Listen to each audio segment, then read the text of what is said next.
వైకాపా పాలనలో దళితులే లక్ష్యంగా అధికార వైఎస్ఆర్ కాంగ్రెస్ పార్టీ నాయకులు దాడులకు పాల్పడి అవమానాలకు గురిచేస్తున్నారని ముఖ్యమంత్రి జగన్ ఎస్సీల పథకాలు రద్దు చేసి అన్యాయం చేశారని వారి నోటి వద్ద కూడును లాక్కున్నారని మాజీ ఎంపీ జీవి హర్షకుమార్ ధ్వజమెత్తారు.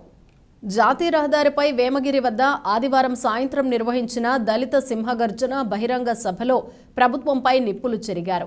ఈ సభ జగన్ అహంకారానికి, దళితుల ఆత్మగౌరవానికి మధ్య జరుగుతున్న పోరాటమని పేర్కొన్నారు. దళితుల గుండె చప్పుడు వినిపించేందుకే ఈ సభ నిర్వహిస్తున్నట్లు ప్రకటించారు.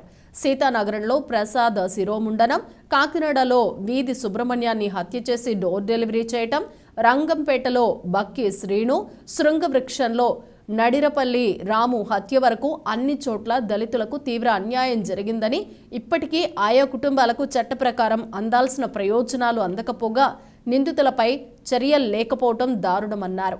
ఈ ప్రభుత్వాన్ని గద్దె దించేంత వరకు తమ పోరాటం కొనసాగుతుందన్నారు. ప్రతి నియోజకవర్గంలో పర్యటించి దళిత గర్జన సభలో తీర్మానం చేసిన విషయాలను ప్రజలకు వివరించి చైతన్యపరుస్తామన్నారు. ఈ సభ ఎప్పుడూ నిర్వహించాలని భావించినప్పటికీ డబ్బులు లేకపోవటం వల్ల ఆలస్యమైందన్నారు. ప్రభుత్వం నుంచి తనకు 130 కోట్లు ఫీజు రీఎంబర్స్మెంట్ రావాల్సి ఉందన్నారు. దళిత సంఘం నాయకులు జంగా బాబురావు, కామేశ్వరరావు, కడప విజయ్ కుమార్, పుల్లేటి చిన్న, బొంతు బాలరాజు, కారెం బాబురావు, జంగా బాబురావు, తోట రామ్మోహన్ రావు, సురేష, మహాసేన రవికుమార్, గురిమెళ్ల వినోద్, తాళ్లూరు రాజు, ప్రభాకర్, అశోక్, కోరుకొండ చిరంజీవి, కప్పల వెలుగు కుమారి, కోరుకొండ చిరంజీవి, సింగంపల్లి రమణ పాల్గొన్నారు. ఈ మీటింగ్ పెట్టడం అన్నది ఈ రోజున అవసరం. ఈ మీటింగ్ ఎప్పుడు ప్లాన్ చేసామో మీకు తెలుసా? 2022లో 2022లో జూన్ మాసంలో మేధావులు సదస్సు అని చెప్పి విశాఖపట్నంలో మరి ఆంధ్ర యూనివర్సిటీలో మేధావులు సదస్సు జరిపితే మేధావులు అందరూ వచ్చారు. దాని తర్వాత లాస్ట్ ఇయర్ అనంతపురంలో విద్యార్థులు సదస్సు పెట్టారు.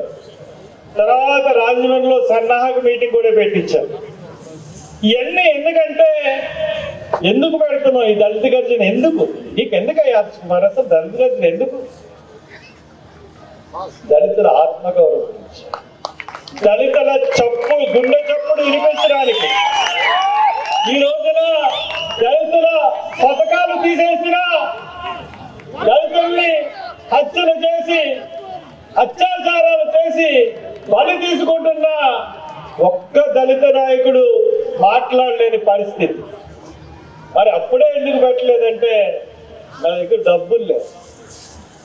ఎందువల్లంటే నాకు జగన్మోహన్ రెడ్డి గారు 1,80,00,000 బాకీ ఉన్నాడు. నమ్మగలరు? జగన్మోహన్ రెడ్డి అంటే ప్రభుత్వం. ఫీజు రీఎంబర్స్మెంట్ డబ్బులు మీ అందరికీ గుర్తుంటుండే ఉంటుంది. లాస్ట్ టైం ఎలక్షన్స్ లో ఎవరంటే మన మోహన్ బాబు గారు, సినిమా నాయకుడు, ఆయన వాళ్ళ కళాశాల విద్యార్థులతో కొంతమంది నాయకులతో మా ఫీజు రీఎంబర్స్మెంట్ ఇవ్వట్లేదని చెప్పి ధర్నాకి కూర్చున్నాడు. ఇప్పుడు వరకు ఆయనకు వచ్చినాయి ఆ డబ్బులు, ఇప్పుడు వరకు రాలేదు. అలాగే ఆ సంబంధమైన డబ్బులే ఇప్పటికీ నాకు రాలేదు. ఇంకా 1,30,00,000 వరకు రావాలి. ఇది దళితుల ఆత్మగౌరవ పోరాటం. ఇది నా బాధ్యత. ఎందుకంటున్నానంటే 2 సార్లు ఎంపీగా చేశాను కాబట్టి. ఇది జగన్ అహంకారానికి, దళితుల ఆత్మగౌరవానికి పోరాటం. ఇది ఎంత ధైర్యం లేకపోతేనండి ఒక దళితుల్ని ఇంత చిన్న చూపు చూసే ముఖ్యమంత్రి ఎవరైనా ఈ భారతదేశంలో ఉన్నారా? ఈ భారతదేశంలో దళితుల్ని ఇంత చిన్న చూపు చూసే ముఖ్యమంత్రి ఎవరైనా ఉన్నారా? ఈ దళితుల పథకాలు 27 పథకాలు నిర్దాక్షిణ్యంగా తీసేసిన ముఖ్యమంత్రి ఎవరైనా ఉన్నారా? మెడికల్ కాలేజీలో, ప్రభుత్వ మెడికల్ కాలేజీలో రిజర్వేషన్లతో తీసేసి సగం సీట్లు ఒప్పుకున్నటువంటి ముఖ్యమంత్రి ఎవరైనా ఉన్నారా?